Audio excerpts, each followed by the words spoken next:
കുറച്ച് പഴയ കാലഘട്ടമാണോ ഒരു 2000s. നമുക്ക് ഒരു ആലപ്പുഴയിലൊക്കെ തുടങ്ങി വയനാടിൽ പുരോഗമിക്കുന്ന ഒരു കഥയാണ്. അപ്പോൾ വെച്ചാൽ ആ ലാൻഡ്സ്കേപ്പും ആ കാലഘട്ടത്തിൻ്റെതായിട്ടുള്ള രീതിയിൽ നമ്മൾ നല്ല ഭയങ്കര രസമാണ് ഈ ഡിഫറൻസ്.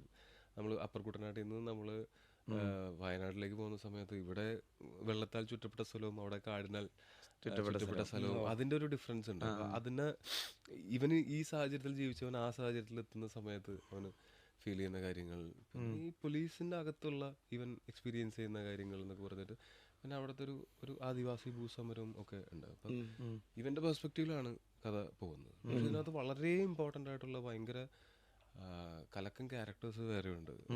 ആര്യ സലീം ചെയ്യുന്നത്, പ്രണവ്, പിന്നെ ചേരൻ സാറ്, സുരാജേട്ടൻ, പിന്നെ പ്രിയമത ചെയ്യുന്ന ക്യാരക്ടർ.